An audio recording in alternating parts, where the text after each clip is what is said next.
अस्सलाम वालेकुम नाज़रीन, मैं उस्मान और आप देख रहे हैं उस्मान ऑफिशियल टिप्स। उम्मीद करता हूं कि आप सब अल्लाह ताला के फज़ल व करम से खैरियत से होंगे। जैसे कि नाज़रीन, अंजीर को जन्नत का फल भी कहा जाता है। ये कमज़ोर और दुबले पतले लोगों के लिए बेशबहा नेमत है। माहिरीन तिब का कहना है कि रोज़ाना अंजीर खाने से मोटापे पर काबू पाया जा सकता है। अंजीर सेहत बख्श और बेपनाह फ़ायदों का हामिल फल है। माहिरीन का कहना है कि मोटापे से तंग अफराद दिन में अंजीर के 4 से 5 दाने खाएं, जो जिस्म को दरकार कैलोरीज़ के लिए काफ़ी हैं। अंजीर के अंदर प्रोटीन्स, मदनी अज्जा, शक्कर, कैल्शियम और फास्फोरस पाए जाते हैं। दोनों अंजीर यानी खुशक और तर में विटामिन ए और सी का काफ़ी मकदार में पाई जाती है। विटामिन बी और डी कलील मकदार में होते हैं। इन अज्जा के पेश नज़र अंजीर एक मुफीद ग़िज़ाई दवा की हैसियत रखता है। इसका इस्तेमाल हड्डियों को मजबूत करता है।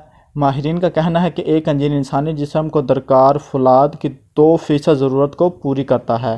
अंजीर में कुछ ख़ास किस्म की कैलोरीज़ भी पाई जाती हैं, लिहाजा वो लोग जो अपना वज़न घटाना चाहते हैं अंजीर का ज़रूर इस्तेमाल करें, क्योंकि एक अंजीर में सिर्फ 47 कैलोरीज़ होती हैं। खून के दबाव का शिकार अफराद में सोडियम और पोटाशियम की सतह मुनासिब नहीं रहती और अंजीर का इस्तेमाल इस तनासब को बहाल करने में नहायत मुफीद है।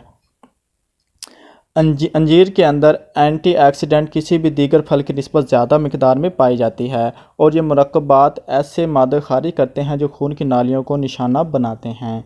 तो नाज़रीन, ये थे कुछ अंजीर के फ़ायदे। उम्मीद करता हूँ कि आपको आज की हमारी वीडियो पसंद आई होगी। अगर पसंद आए तो आप हमें लाइक करें, अपने दोस्तों के साथ शेयर करें और हमारा चैनल सब्सक्राइब करना ना भूलें। अगली वीडियो तक आपसे इजाज़त चाहता हूँ। अल्लाह हाफिज़।